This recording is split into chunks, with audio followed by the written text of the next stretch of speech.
মনে আছে সেই দৃষ্টি প্রতিবন্ধী বৃদ্ধ গফুর মল্লিকের কথা, যাকে বিএনপির চেয়ারপারসন জনাব তারেক রহমান 1,70,000 টাকা আর্থিক সহায়তা দিয়েছিলেন?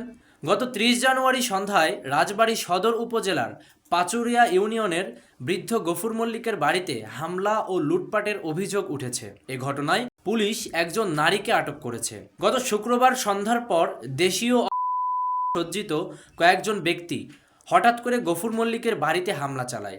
এ সময় হামলাকারীরা বসতঘরের টিনের বেড়া কুপিয়ে ভাঙচুর করে এবং ঘরে রাখা প্রায় 55,000 টাকা লুট করে নিয়ে যায়। হামলার শিকার শুধু গফুর মল্লিকই নন, একই ঘটনায় তার ভাই হানিফ মল্লিকের বাড়িতেও ভাঙচুর চালানো হয়েছে। সেখান থেকেও নগদ অর্থ ও বিভিন্ন মালামাল লুট করা হয়েছে বলে জানা গিয়েছে। শুক্রবার রাতেই গফুর মল্লিকের পালিত ছেলে বাতেন মল্লিক রাজবাড়ী সদর থানায় একটি লিখিত অভিযোগ দায়ের করেন। অভিযোগে খোলাবাড়িয়া গ্রামের নান্নু শেখ, সাদ্দাম শেখ ও রেজাউল ইসলাম নাজির সহ আরও কয়েকজন অজ্ঞাতনামা ব্যক্তিকে অভিযুক্ত করা হয়েছে। মামলার এজাহারে উল্লেখ করা হয়, পূর্বের একটি ব্যবসায়িক বিরোধকে কেন্দ্র করে পরিকল্পিতভাবে এ হামলা ও লুটপাট সংঘটিত হয়েছে।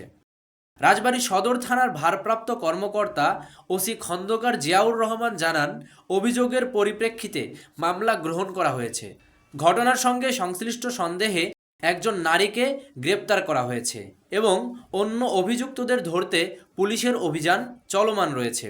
প্রায় 75 বছর বয়সী দৃষ্টি প্রতিবন্ধী গফুর মল্লিক দীর্ঘদিন ধরে যানবাহনে নাড়ু বিক্রি করে জীবিকা নির্বাহ করে আসছিলেন। তার সংগ্রামী জীবনের প্রতি সম্মান জানিয়ে গত 30 অক্টোবর বিএনপির চেয়ারপারসন তারেক রহমানের নির্দেশনায় তাকে 1,70,000 টাকা আর্থিক সহায়তা দেওয়া হয়েছিল। AU24 নিউজ, হাদিউজ্জামান অন্তর, রাজবাড়ী।